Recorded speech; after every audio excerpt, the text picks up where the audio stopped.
welcome to Simpler Bible, a daily journey to biblical understanding. Today we are in episode 85, and we're going to be covering from the narrative perspective primarily 2 Samuel chapters 2 and chapter 3, and we're going to talk about David becoming king in Hebron. This is after Saul has died, but I think for us to start and really kind of understand what's happening here, it would be important for us to begin in 2 Chronicles chapter 12. So I'm going to start there, 2 Chronicles 12, and then we will come back to 2 Samuel 2 and 3, or 1 Chronicles 12, and then we'll go back to 2 Samuel 2 and 3.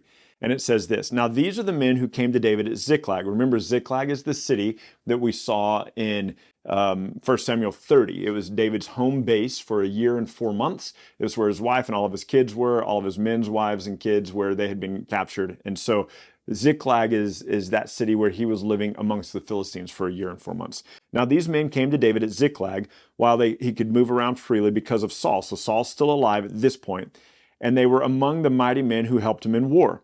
They were bowmen and could shoot arrows and sling stones with either the right hand or the left, and they were the Benjamites, Saul's kinsmen. Now remember, David had 600 men. Some of these 600 men, it tells us right here, were Saul's kinsmen, people who could sling a stone with either the right hand or the left, that could shoot arrows. These were great warriors. And then it tells us who some of these men specifically were. It also says that some of the Gadites went over to David at the stronghold in the wilderness, mighty and experienced warriors, expert with shield and spear, whose faces were like the faces of lions, and who were as swift as gazelles upon the mountains.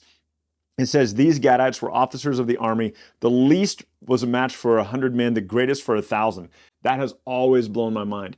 The weakest of these Gadites could take 100 dudes. The strongest could take 1,000, man. Like, just powerful. And people are impressed, right, by Captain America. Anyway, so verse 15 says, these men were the ones who crossed the Jordan in the first month when it was overflowing all its banks, and put to flight all those in the valleys to the east and the west. Now this reference, verse 15 here, isn't a reference in the days of David. This is a reference all the way back into the book of Joshua, when the Gadites and the half-tribe of Manasseh and the Reubenites went over with the people of Joshua into the promised land to bring them victory.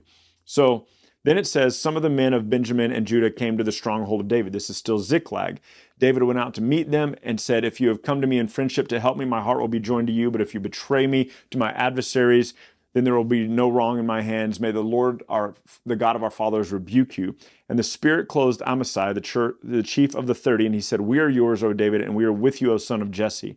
So if we come back down here to verse 19, it says this: some of the men of Manasseh deserted to David when he came with the Philistines to battle against Saul. So we have some of these people who joined David when he was in Ziklag for that year and 4 months. And now we have more people coming to David at the time when Saul's about to go to war with the Philistines. And some of these were the people of Manasseh. And it says this: as he went back to Ziklag, these men of Manasseh deserted to him. And so David abandons the Philistines, goes back to Ziklag. So 1 Chronicles 12 is kind of filling in this window of the 16 months that David was in the Philistine area, and then now at war with the people of the Amalekites who had defeated who had defeated the people in Ziklag. It says in verse 21, they helped against the band of the raiders. They were almighty men. And from day to day, men came to David to help him until there was a great army like the army of God. Now, these are the ones who are going to come to David in Hebron. And that's where we're about to get in 2 Samuel chapter 3, 2 and 3, that as Saul has died, David moves back into Judah and he goes to Hebron. And this is what it says: of the people of Judah, 6,800 people; of the Simeonites, 7,100 people; of the Levites, 4,600 people; of the house of Aaron, 3,700 people; of the Benjamites, kinsmen of Saul, 3,000 people; of the Ephraimites, 28,000 people; of Manasseh, 18,000 people; of Issachar, 200 men with all of their kinsmen; of Zebulun, 50,000; of Naphtali, 1,000. That's 1,000 commanders. Of the people of the Danites, 28,000. Of the people of Asher, 40,000. Of the Reubenites and the Gadites and the half-tribe of Manasseh, 120,000. This is the army that comes to David after Saul dies. From all these different tribes of Israel, they come to David, and they come to Hebron in order to make him king. And so you have to think about it like this for a minute. We haven't gotten to this part yet, but King Saul still has a son who's alive. Theoretically, he could still be the king. And so David Now we're back in 2 Samuel 2. David inquired of the Lord, shall I go up into any of these cities of Judah? And the Lord said to him, go up. And David said, to which shall I go up? And he said, go to Hebron. And so one of the things to consider is that David's going to go to Hebron. He's got his 600 men, people who have started coming to him. And when he's in Hebron, he's going to rule there for 7.5 years. More and more people come to him to where he has an army nearing 300,000 men. It's bigger now than the army of Saul's son. So David goes to Hebron, and David went up there with his 2 wives, Ahinoam of Jezreel and Abigail, the widow of Nabal of Carmel. David brought up his men who were with him, everyone with his household, and they lived in the towns of Hebron. And the men of Judah came, and there they anointed David king over the house of Judah. And they told David, it was the men of Jabesh Gilead who buried Saul. And David sent messengers to the men of Jabesh Gilead and said to them, may you be blessed by the Lord, because you have showed this loyalty to Saul your Lord and buried him. And now may the Lord show steadfast love and faithfulness to you, and I will do good to you because you have done this thing. And the house of Judah has anointed me to be king over them. So David is king. Now, Abner, the son of Ner, Abner is Saul's commander of his army. And Abner decides that he's going to make Saul's king, or Saul's son, the king of Israel. So it says this, Abner made Ishbosheth, the son of Saul, king over Gilead, and the Asherites, and Jezreel, and Ephraim, and Benjamin, and all of Israel. Ishbosheth, Saul's son, was 40 years old when he began to reign over Israel, and he reigned for 2 years. But the house of Judah followed David, and at that time David was king in Hebron over the house of Judah 7 years and 6 months. So there's a discrepancy here. And it's not a problem for us, but it's something that we need to note. David moves to Hebron after Saul has died. Abner seeks to make Saul's son Ishbosheth king, and Ishbosheth is going to rule for 2 years over all of Israel, and David is going to rule for 7.5 years in Hebron. And so there's this gap here. There's a gap. So either Abner anoints Ishbosheth right away, and Ishbosheth is king for 2 years, for the first 2 years that David is king in Hebron. Or Ishbosheth becomes king a year after David becomes king. But either way, there are 5.5 years where David is ruling in Hebron where there's no king in Israel, because David is just the king of Judah. He's just the king over that tribe. And people start coming to David in Hebron, as the Bible is going to say that God makes David stronger and stronger and Saul weaker and weaker, Ishbosheth, Saul's son, weaker and weaker. Why?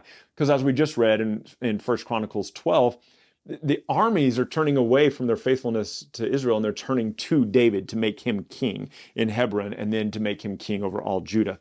And so David is reigning over Judah. Ishbosheth is reigning over all of Israel. Ishbosheth is weak. And there's this story where Joab, who's the commander of David's army, and Abner, who's the commander of Ishbosheth's army, they meet together, and they kind of got some soldiers. They each have some soldiers. They each pick 12 of their best soldiers to fight. And this story is a really interesting story. It says that it happens at the pool of Gibeon. We see the same pool of Gibeon mentioned in Jeremiah 41:12, but I don't have time to give you that information right now. And so you can go and read that story if you would like. But Joab has his 12 men, and Abner has his 12 men, 12 of King David, 12 of King Ishbosheth, and they go to fight each other. And what the Bible says is that each man grabs his opponent by the beard and thrusts his sword into the side, so all 24 of them fall down together. Like it's like a choreographed battle scene, badly choreographed, where they all just die. So they all think, I'm going to grab you by the beard, I'm going to stab you in the side, and then they all just fall down dead together. And then it stirs up now where the people of Joab, the people of David, are going to now go against the people of Abner and the people of Ishbosheth. And it says this, pick up with me in verse 18. And the 3 sons of Zeruiah were Joab, Abishai, and Asahel. Okay, we need a couple of things to be made clear here. Joab we've heard a lot about. Abishai we've heard a little bit about. Asahel we haven't heard very much about. But these guys are 3 brothers, and they are the sons of Zeruiah. So you keep wondering, where does Joab come from? Joab keeps popping up, the son of Zeruiah. Zeruiah is David's sister. So Joab and Joab's brothers are the nephews of King David. Okay, so Joab is the commander of David's army. He's the nephew of King David. And so Abishai is the guy back in 1 Samuel 26, when Saul was sleeping. Abishai is the one that says, let me just pin him to the ground. We can be done with this right now. And David is like, what do I have to do with you, you sons of Zeruiah? And you're going to find that the sons of Zeruiah were just aggressive, wicked kind of men, Joab, Abishai, and Asahel. And look what it says about Asahel, who we don't see much about. Asael was as swift of foot as a wild gazelle. So Asael pursued Abner as he went, and he turned neither to the right hand or to the left from following Abner. So after this mini battle of the 12 and 12, everybody's chasing everybody, and Asael is chasing Abner, the commander of Ishbosheth, King Saul's son. And he's chasing this guy. And he won't turn away from him right or left. He's as swift-footed as a gazelle, right? And Abner looks behind him and says, "Is that you, Asael?" And he says, "It is I." And Abner said to him, "Turn aside to your right hand or your left and seize one of the young men, take his spoil." But Asael would not turn aside from following him. Abner said again to Asael, "Turn aside from following me. Why should I strike you to the ground?" And I'm just thinking about how when I went running a few weeks ago after I hadn't run in a while, I would not be able to have this conversation. Abner's running and he's like, "Hey, Asael, is that you?" And he's like, "Yep, it's me." And he goes, "Look, go get one of the other guys, kill him, take all of his plunder, but leave me alone." And Asael, like they're having a conversation when they're running. Which is just great cardio. So he goes, "Turn aside." He goes, "I don't want to strike you to the ground. I'd never be able to look your brother in the face again." But Asael refused to turn aside. Therefore, Abner struck him in the stomach with the butt of his spear so that the spear came out his back and he fell there and died. So Abner's running with his spear, no less. And Asael is right on his tail. And then Abner just stops and plants the butt end of that spear. And Asael, running so fast, it just impales Asael and he falls dead. And it is just an incredible scene, brutal scene. And so Joab and his brother Abishai pursue Abner for killing their brother Asael.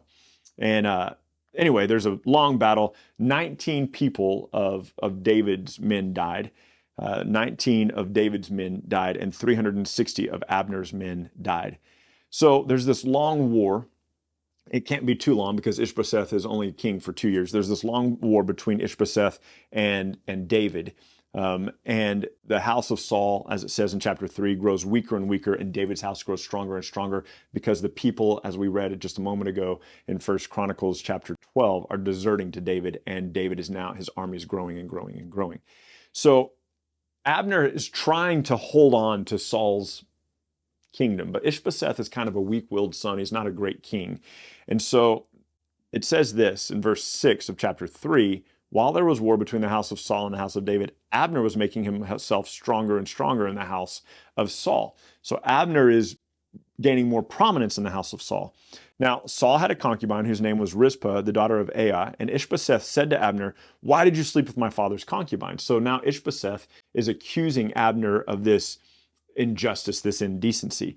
And Abner was very angry over the words of Ishbosheth and said, "Am I a dog's head in Judah? To this day, I keep showing steadfast love to the house of Saul, your father, and to all of his brothers and to his friends, and have not given you into the hand of David. And yet today you charge me with fault concerning a woman. God do so to Abner, and more also, if I don't accomplish for David what the Lord has sworn to him, to transfer the entire kingdom from Saul and give it to the throne of David over Israel from Dan to Beersheba." So Abner's so ticked at Ishbosheth for this accusation. He goes, "You know what? I have helped you. I have helped your father. I have helped your father's friends. I have done all this to help the kingdom of the Benjamites. And you know what? I'm done. I'm going to turn everything over to Benjamin. I'm going to help fulfill the word of God for David." And so Abner goes and speaks to all the leaders of Israel and says, "Look, we know that David is going to be king. We know that David was supposed to be king. Now it's time to make him king." And Abner goes and he meets with King David and he says, "Hey, look, I'm going to go throughout the land and I'm going to make you king. I've been gaining," remember, what did it say about Abner? He'd been gaining prominence among the people of Israel. And so Abner's like, "Look, let me use my reputation. Let me go speak to all the people of Israel. You're the new king. We're done with Ishbosheth." And so David goes, "Great, man, that'd be fantastic. Thank you." And Abner gets sent on his way in peace. But Joab does not like this, right? Because Joab's brother had been killed by Abner. And so it says this. Let me pick up in verse 26 of chapter 3. "When Joab came out from David's presence, he sent messengers to chase after Abner, and they brought him back to the cistern of Sirah." Now remember, Abner's going out. He's going to be a messenger to tell all the people, "Come and follow David." But David didn't know that Joab had called him back. Verse 27, "When Abner returned to Hebron, Joab took him aside in the midst of the gate to speak with him privately and struck him in the stomach so that he died for the blood of Asael, his brother. Afterward, when David heard of it, he said, I and my kingdom are forever guiltless before the Lord for the blood of Abner, the son of Ner. May it fall upon the head of Joab and upon his father's house, and may the house of Joab never be without one who has a discharge, or who is leprous, or who holds the spindle, or who falls by the sword, or who lacks bread. David's so ticked about what Joab did. He said, look, curse be upon your house. I hope that there's always someone in your house that's leprous, always someone who has some sort of discharge from their body, always one who holds or grasps the spindle. The idea is that their hands are weak. They can't hold the sword anymore. They fall by the sword and they're starving to death for lack of bread. And so David laments for Abner. David has a big funeral for Abner. The people see that David is mourning, that he's grieving, and they offer him food, and David says, I will not eat food until sundown. And it helps the people to know. The Bible goes on to say in verse 36, all the people took notice of it, and it pleased them as everything the king did. So all the people understood that day that it had not been the king's will to put Abner, the son of Ner, to death.